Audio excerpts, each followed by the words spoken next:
There is a moment that happens quietly, usually in a group. Laughter moves easily around the room. Stories overlap. Someone finishes a thought, and another voice rises without pause. The rhythm feels established, almost automatic, as if everyone knows when to lean in and when to step back. You are there, present, listening, aware, but slightly outside the flow. Not excluded, not unwelcome, just not pulled in. You notice how conversations circle familiar ground, how opinions form quickly, gather agreement, then dissolve as soon as the energy shifts. You notice how closeness seems to rely on a certain emotional tempo, a speed, a willingness to respond immediately, to match tone, to offer reactions that keep the current moving. You participate at first. You respond when spoken to. You follow the rhythm well enough. Then something slows. It is not discomfort. It is not anxiety. It feels more like an internal pause. You begin to notice the cost of staying in motion. Not the people themselves, but the maintenance required to remain lightly connected. The constant calibration, the subtle emotional labor of tracking expectations that are never spoken but always present. You notice how much attention it takes to remain available, how small interactions quietly demand more energy than they appear to require. Casual messages, frequent check-ins, shared routines that form without discussion but carry weight over time. Others do not seem to notice this. They move easily between conversations. They maintain wide social circles without visible effort. They appear energized by the exchange. They enjoy the flow. You do not envy them. You simply do not move the same way. Over time, your circle narrows, not because of conflict, not because of drama, because fewer connections feel cleaner. You are aware of this, but you do not advertise it. You do not frame it as a choice or a preference. It feels more like an adjustment to something you have always known about yourself. From the outside, this narrowing can look like withdrawal.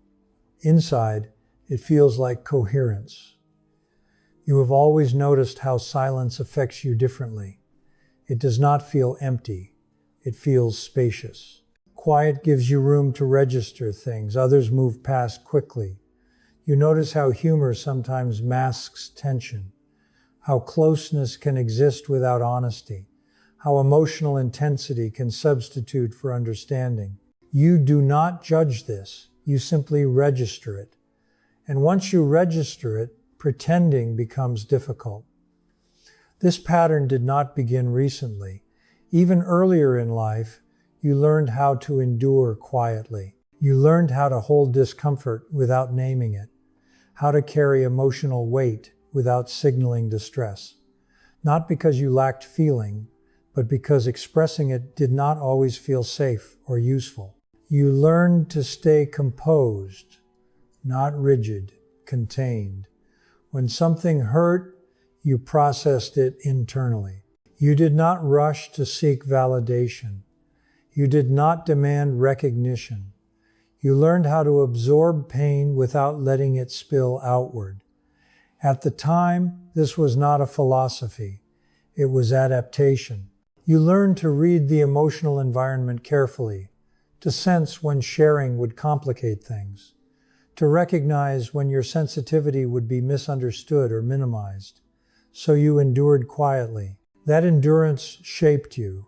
It taught you how to stay functional under emotional pressure, how to remain steady while others reacted, how to hold complexity without needing immediate resolution. You begin to notice how this shows up now. You are rarely rattled by social friction. You do not escalate easily. You do not collapse under subtle rejection or misattunement. You register it, feel it, and contain it. Containment has become natural. Others might mistake this for emotional distance. Inside, it feels like strength, built slowly, without spectacle. You notice how often people equate resilience with expression, with pushing back loudly, with visible defiance. Your resilience looks different. It is quiet. You do not announce it. You do not dramatize it. You carry it. You think deeply about interactions long after they end. You replay subtle moments others forget. You reflect on tone, timing, and absence as much as presence. You notice patterns quickly. You sense when dynamics are shifting before anyone names it. This awareness does not make you hardened. It makes you precise. You have learned how to absorb pain without being broken by it, how to let experiences shape you without eroding you, how to endure quietly without becoming numb. This is where it begins to shift. You start to realize that what once felt like silent endurance has become internal stability, that the ability to hold pain without external reinforcement has reorganized your emotional structure. You are not easily destabilized now, not because nothing affects you, because you have learned how to process deeply without collapsing. Over time, you begin to notice how often this quiet endurance has shaped your responses. When tension enters a space, you feel it immediately, not as alarm, but as information. You register the shift in tone, the tightening of posture, the slight change in pacing.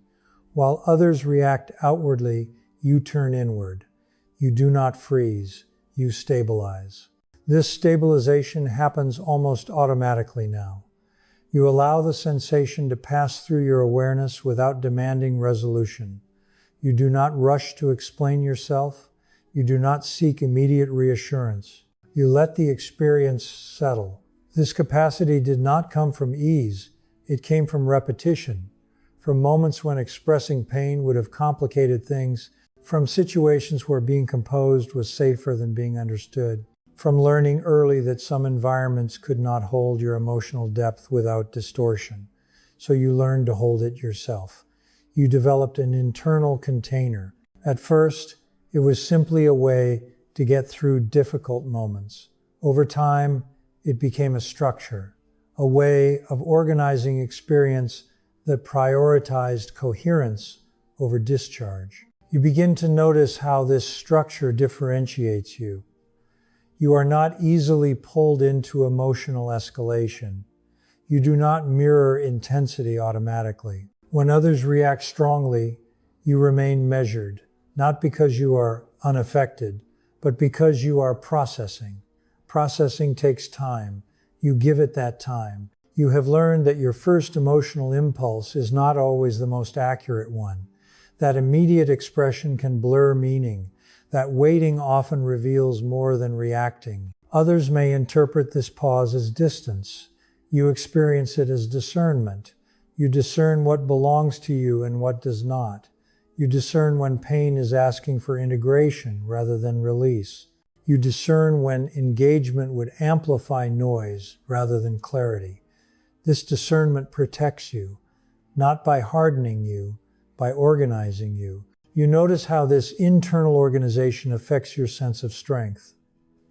Strength for you does not come from overpowering discomfort. It comes from staying present with it, from allowing difficult emotions to move through without overwhelming your system. You have endured pain silently, not because you lack support, but because you learned how to support yourself internally when support was inconsistent. This self-support did not isolate you. It anchored you. You became familiar with your own emotional landscape. You learned its contours. You learned how far you could stretch without breaking. You learned where your limits were and how to respect them. You notice how others often rely on external reinforcement to recover from emotional stress. They need validation, distraction, or resolution to regain equilibrium. You regain equilibrium through containment. Containment allows you to feel fully without becoming destabilized. It allows you to acknowledge pain without letting it define you.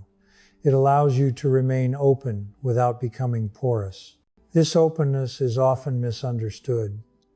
People may assume you are unaffected, that you move on easily, that nothing gets to you. You know that is not true. You feel deeply.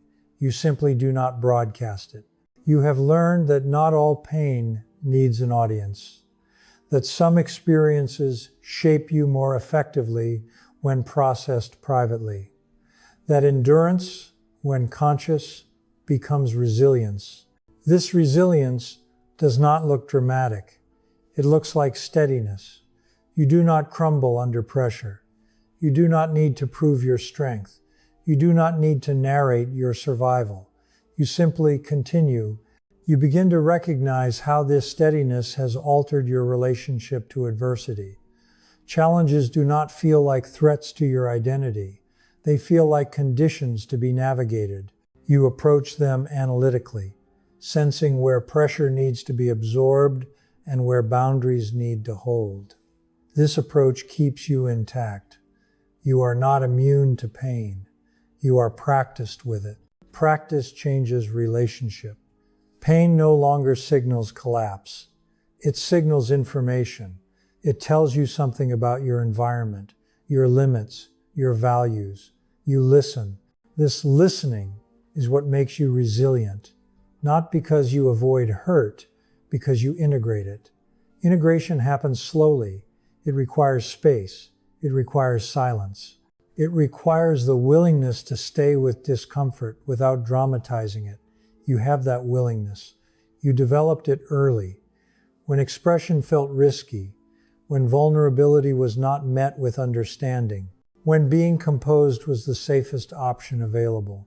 Those moments did not weaken you. They trained you. You trained your nervous system to tolerate intensity without disorganizing. You trained your attention to remain steady under strain. You trained your emotions to move inward before moving outward. This training now feels like strength, not the loud kind, the durable kind. As you reflect on this pattern, you begin to notice how deeply it has shaped your emotional responses. There is a steadiness to you now that does not come from confidence alone. It comes from familiarity. You have been with discomfort long enough to recognize its shape before it overwhelms you. You sense it early. You adjust quietly. You do not resist pain when it arrives. You do not dramatize it. You do not deny it. You contain it. Containment is not suppression. It is an internal holding that allows emotion to move through without breaking coherence. You have learned how to stay present with difficulty without needing to discharge it immediately. This capacity changes how others experience you. In moments of crisis, you often remain calm. When situations become emotionally charged, you tend to slow down rather than escalate. While others search for reassurance or resolution, you stay grounded, attentive, and composed. From the outside, this can look like emotional strength. From the inside, it feels like regulation. You have regulated yourself through situations that offered little external support. You learned how to stabilize internally because it was necessary. Over time, that necessity became skill. You begin to see how this skill extends beyond emotional pain. It shows up in how you handle uncertainty, in how you tolerate ambiguity, in how you sit with unanswered questions without panic. You are not compelled to resolve everything immediately. You allow complexity to remain unresolved until it clarifies on its own. This patience is a direct result of enduring silently. You learn that clarity often arrives after intensity passes. This understanding shapes your decisions. You are less reactive. You are less likely to make choices driven by urgency or fear. You pause, you observe, you integrate. Others may mistake this for detachment. You experience it as depth. Depth requires time. It requires containment. It requires the ability to stay with experience without fleeing from it. You have that ability. You notice how often people externalize pain to survive it. They talk it through immediately. They seek distraction. They look for someone to absorb it with them. These strategies are not wrong. They are simply not the ones you learned. You learned to metabolize pain internally, to process it through reflection, sensation, and time, to allow it to reshape you quietly rather than explosively. This internal processing has made you durable. Durability is not the absence of vulnerability. It is the capacity to remain intact while being affected. You remain affected. You still feel disappointment deeply.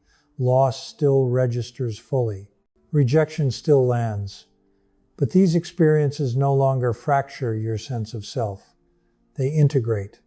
Integration means pain becomes part of your understanding rather than a threat to your stability. It adds information instead of damage. You notice how this affects your self-trust. You trust yourself to handle what comes. Not because you believe nothing bad will happen, but because you know you can remain coherent when it does. This trust is quiet.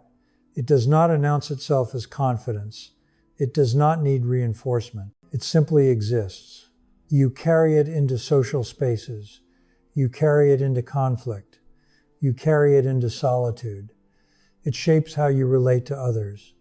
You are less likely to over-explain yourself, less likely to seek validation, less likely to justify your feelings. You can hold them. This does not make you closed. It makes you selective. You choose when to share and when to stay private. You recognize that privacy can be a form of strength rather than avoidance. You endured pain silently, not because you were powerless, but because silence was sometimes the most stable option available. That silence taught you how to listen inwardly. You became attuned to your internal cues. You learned to recognize early signs of overload. You learned when to step back before breaking. These skills are invisible, but they are foundational. They are the reason you remain steady when others unravel. The reason you do not need to dominate space to feel secure. The reason you can stand quietly in difficulty without needing to prove resilience. This is where the idea of being unbreakable begins to make sense, not as invincibility, as structural integrity. You bend, you absorb, you recover, you do not shatter, and you did not become this way by accident. You became this way by enduring quietly, repeatedly, and consciously. You begin to notice how this internal strength operates beneath the surface of your life. It does not announce itself when things are going well. It becomes visible when pressure builds, when expectations collide, when emotional demands exceed what is reasonable. In those moments, you do not disappear. You narrow. Narrowing is different from withdrawal. Withdrawal avoids contact. Narrowing preserves coherence. You reduce external input so your internal system can remain organized. You've learned that organization matters more than expression. When something hurts, you feel it fully, but you do not allow it to scatter you. You let it settle into your awareness. You let it inform you. You let it shape your understanding without overwhelming it. This capacity allows you to endure without becoming brittle. Brittleness comes from suppression. You are not suppressing, you are containing. Containment gives pain somewhere to go without letting it take over everything else. It allows sadness to exist alongside function. It allows grief to coexist with clarity. It allows disappointment without collapse. You have practiced this. Not intentionally at first. Circumstance taught you. There were moments when reacting openly would have created more instability, when sharing would have been misunderstood, when staying composed was the safest option available. You learned to stay steady in those moments. That steadiness became familiar. Over time, familiarity turned into capacity. You now notice how often others rely on emotional discharge to reset themselves. They need to talk, to vent, to externalize. Again, there is nothing wrong with this. It is simply not how your system resets. Your system resets through integration. You need time. You need space. You need quiet. In that quiet, emotions reorganize themselves. They move from raw sensation into understanding, from intensity into clarity. This process makes you resilient in a particular way. You do not require immediate relief to regain balance. You do not panic when resolution is delayed. You trust that your internal system will find equilibrium if given the right conditions. This trust changes how you face adversity. You are less reactive to criticism, less destabilized by misunderstanding, less shaken by emotional turbulence around you. Not because you do not care, because you know how to remain whole while caring. You have learned how to experience pain without letting it define your identity, how to acknowledge hurt without building a narrative around it, how to move forward without denying what happened. This is emotional strength without spectacle. It does not look like triumph. It does not look like victory. It looks like quiet endurance. You notice how often strength is misunderstood. People expect it to be loud, to assert itself, to push back visibly. Your strength operates differently. It absorbs rather than resists. It stabilizes rather than escalates. This does not make you passive. It makes you grounded. Grounded people do not need to prove themselves. They do not need to perform resilience.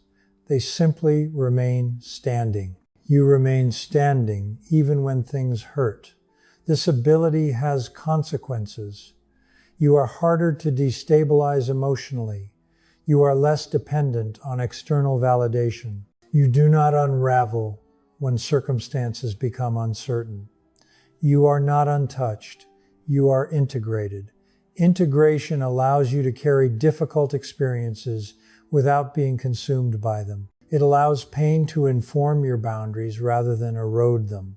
You have learned to use pain as data about what matters, about what needs to change, about where your limits are. You respond to that data calmly. You do not lash out. You do not collapse inward. You adjust. Adjustment is resilience in motion. It is not rigid. It is responsive. You bend where bending preserves integrity. You hold where holding prevents fracture. This flexibility makes you durable. Durability is not invulnerability. It is recovery. You recover because you know how to return to yourself. You know how to create internal conditions that allow healing. You know how to reestablish coherence after disruption. You endured pain silently because that was once the most stable way to survive. Now, that endurance has become something else. It has become emotional architecture, a structure capable of holding weight without collapse. As you sit with this, you begin to sense how the shape of your inner life has changed over time. Not abruptly, gradually. The endurance that once felt like necessity now feels like capacity. You no longer endure in the same way. You no longer brace yourself against pain. You allow it to arrive, to register, to move through you without resistance. This shift is subtle. You are not tougher in the way people often mean toughness. You have not hardened. You have not dulled your sensitivity. If anything, your sensitivity has sharpened, but it is organized now. Organization changes everything. You can feel deeply without being overwhelmed. You can acknowledge hurt without losing orientation. You can sit with grief, disappointment, or frustration without needing to resolve it immediately. You trust the process of integration. Integration does not hurry. It does not seek relief. It seeks coherence. You notice how this affects your reactions. You are slower to anger, slower to panic, slower to despair. Not because those emotions do not arise, because you recognize them as temporary states, not definitions of you. This recognition gives you space. Space between stimulus and response. Space between feeling and identity. Space between pain and meaning. In that space, you remain intact. You begin to understand why others sometimes experience you as strong in moments when you feel quiet rather than powerful. They expect intensity. They expect visible struggle or visible victory. They do not see the internal work. They do not see the way you hold yourself together from the inside, the way you maintain coherence when things press in, the way you absorb emotional impact without letting it fracture your sense of self. This strength is not performative. It does not announce itself. It shows up as steadiness. You notice how often people are surprised by your calm in difficult situations, how they expect you to react more strongly, to fall apart, or to demand reassurance. You do not. You stay present. Presence has become your default response to pain. You are present with what hurts, present with what is uncertain, present with what cannot be fixed immediately. Presence keeps you grounded. You learned this through necessity, through moments when leaving yourself emotionally was not an option, when distraction was unavailable, when expression would not have been met. You stayed. Staying taught you something important.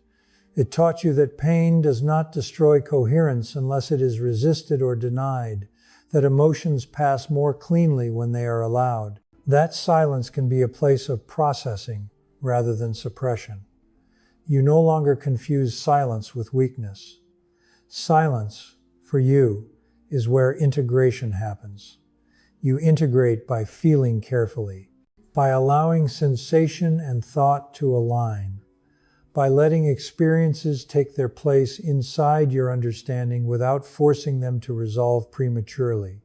This is not a dramatic process. It is quiet, but it is effective.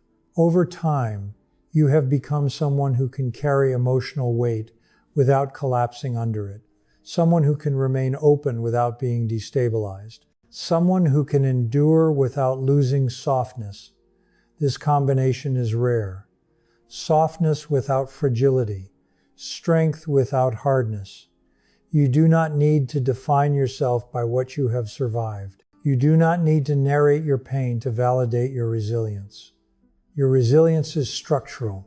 It is built into how you respond to life now. When difficulty arises, you do not ask whether you can handle it. You know you can remain present with it. That knowledge is not arrogance. It is familiarity. You have been here before. You have felt pain move through you without breaking you. You have watched yourself recover equilibrium without external intervention. You have seen how even the hardest experiences eventually integrate when given time and attention. This history lives inside you, quietly. It does not push you forward. It does not harden you against future hurt. It steadies you. You move through the world with that steadiness now. You do not rush to prove strength. You do not rush to defend yourself emotionally. You trust your internal architecture. This trust allows you to meet life as it is, not armored, not exposed, contained. You begin to recognize that what others call unbreakable is not something you ever aim to become. You did not set out to be strong. You did not train yourself to endure. You adapted. Adaptation happened in silence, in moments where reacting outwardly would have made things worse, in situations where being visibly affected would have complicated what already felt fragile. You learned to stay with yourself. That staying became a habit. That habit became structure. Structure changes how pressure is distributed. Instead of stress concentrating in one place, it spreads. Instead of pain overwhelming your system, it moves through channels you already know how to hold. Instead of breaking, you bend. Bending is not weakness. It is responsiveness. You respond to emotional strain by narrowing focus rather than expanding reaction. You reduce noise rather than amplify it. You protect coherence before seeking relief. This response is automatic now. You notice it in how quickly you ground yourself when something unexpected happens, how easily you return to center after being shaken, how little time you spend questioning your capacity to endure, not because you assume things will be easy, because you trust your ability to remain intact. This trust was earned.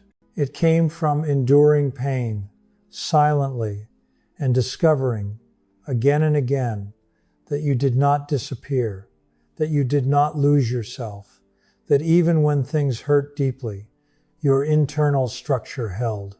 You learned something important from that.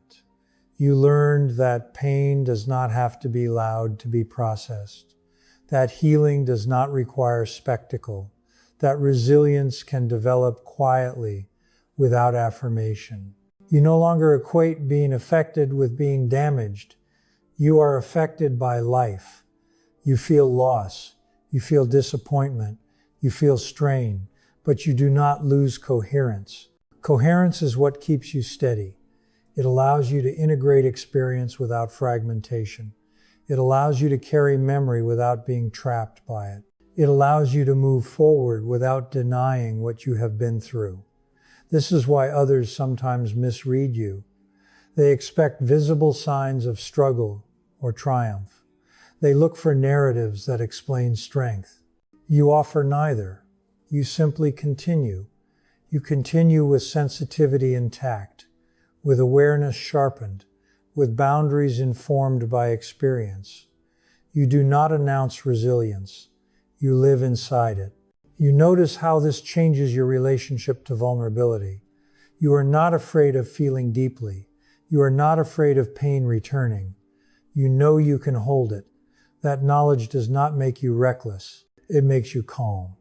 Calm comes from knowing your system can tolerate strain without collapse, from knowing you can stay present even when things are unresolved, from knowing you can endure without becoming numb. You are not unbreakable in the sense of invincible. You are unbreakable in the sense of integrated. Integration allows movement. It allows adaptation. It allows recovery. You recover because you know how to return to yourself. You have practiced returning in silence, in solitude, in moments where nothing external could steady you. Those moments built something durable, not visible, not performative, reliable. You carry that reliability into every part of your life.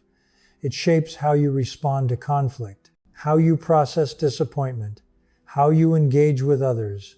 You do not need to brace yourself anymore. Your structure holds. And because it holds, you do not need to close this understanding with certainty or resolution. It continues. Each time you choose containment over collapse, each time you allow pain to inform rather than define you, each time you trust your internal coherence more than external reassurance, quietly, that is how it remains unbroken. You notice how this internal strength alters your relationship to the world in ways that are difficult to explain but easy to feel. You do not rush toward reassurance anymore. When uncertainty appears, you allow it to exist without trying to neutralize it immediately. You have learned that certainty is not always available, and that waiting does not weaken you. Waiting stabilizes you. Others often experience waiting as anxiety, as something to escape. You experience it as space. Space in which emotions can settle, information can surface, and perspective can form without pressure. This capacity did not appear suddenly. It grew slowly out of silent endurance. You remember times when answers were unavailable, when comfort did not arrive, when the only option was to remain present with what hurt. You did not solve those moments. You stayed through them. Staying taught you how to remain oriented even when resolution was absent. That orientation remains with you now. You do not equate emotional discomfort with danger. You do not interpret pain as a signal to abandon yourself. You know that pain can exist without requiring immediate action. This knowledge allows you to remain calm where others become reactive. Not superior, not detached, steady. You begin to notice how much of modern emotional life is built around avoidance. Avoidance of silence, avoidance of discomfort, avoidance of inward contact. You do not judge this, you simply see it. And because you see it, you are less likely to be pulled into it. You do not need constant stimulation to feel alive. You do not need constant affirmation to feel secure. You do not need constant explanation to feel understood. You are grounded internally. That grounding came from enduring pain without outsourcing it, from learning to metabolize difficult experiences through time, attention, and containment rather than through urgency. Urgency no longer governs you. You move at a pace that allows integration. You also begin to recognize how this quiet resilience influences your sense of identity. You do not define yourself by roles easily. You are not overly attached to labels, descriptions, or narratives that explain who you are. Those constructs feel secondary to your lived internal experience. You know who you are because you have spent time with yourself under strain. Strain reveals structure. When external supports fall away, when validation is absent, when circumstances press in, what remains is not personality, it is organization. You have seen your own organization. You have seen how you respond when things are difficult, how you remain coherent when emotions are intense, how you return to equilibrium without external intervention. This knowledge is stabilizing. You do not need to imagine yourself as strong. You have evidence, quiet evidence, internal evidence. This changes how you relate to fear. Fear still appears. It still registers. It still carries information, but it does not dominate. Fear can exist alongside function. Anxiety can move through you without dismantling your capacity to think or act. Distress does not erase competence. You have lived this. Silent endurance trained you to hold competing states at once, to feel pain and still think clearly, to be affected without being undone. This ability is subtle. It does not announce itself in moments of ease. It becomes visible only when conditions deteriorate. That is, when others begin to sense your strength. Not because you perform it, because you remain intact. You also notice how this internal resilience has shaped your boundaries. Your boundaries are not reactive. They are not built from fear or defensiveness. They are built from awareness of cost. You know how much emotional output you can sustain. You know when engagement will deepen you and when it will drain you. You know when to stay and when to step back. This knowing came from enduring too much quietly and learning where the limits were. Limits are not failures. They are information. You respect that information now. You do not overextend to prove capacity. You do not sacrifice coherence for approval. You do not ignore internal signals to maintain appearances. This makes your boundaries calm. You do not argue for them. You do not defend them aggressively. You simply live inside them. Others may not always understand this. Some interpret your steadiness as emotional distance. Others mistake your lack of urgency for lack of care. You do not correct these interpretations. You know what is happening inside you. You know that your care is deliberate, that your empathy is regulated, that your presence is grounded rather than diffuse. You endured pain silently because at one time, regulation was safer than expression. Now, regulation is simply how you function. It allows you to remain available without being consumed, to care without collapsing, to engage without losing yourself. This balance is rare, not because it is impossible, because it requires time, silence, and the willingness to stay with discomfort long enough for structure to form. You did that. As you continue moving through life this way, you no longer seek evidence of your resilience. You do not test yourself. You do not revisit pain to confirm strength. You do not narrate endurance as identity. You trust what has already been built. Your internal structure holds quietly, without effort. It does not require maintenance through affirmation. It does not weaken when unnoticed. It simply functions. You notice that even joy feels different now. It is less frantic, less urgent, less dependent on contrast.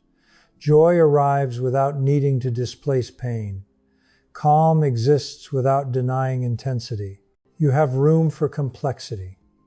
This room exists because you endured silently long enough to build capacity. Capacity for feeling, capacity for ambiguity, capacity for remaining whole under pressure. You do not frame this as becoming stronger. It feels more like becoming organized. Organized enough to hold life as it is. Organized enough to absorb impact without fracture. Organized enough to remain sensitive without being overwhelmed. This organization is not something you show. It is something you live inside. And it continues shaping you quietly each time difficulty appears, and you meet it without collapse, without spectacle, without needing to prove anything at all.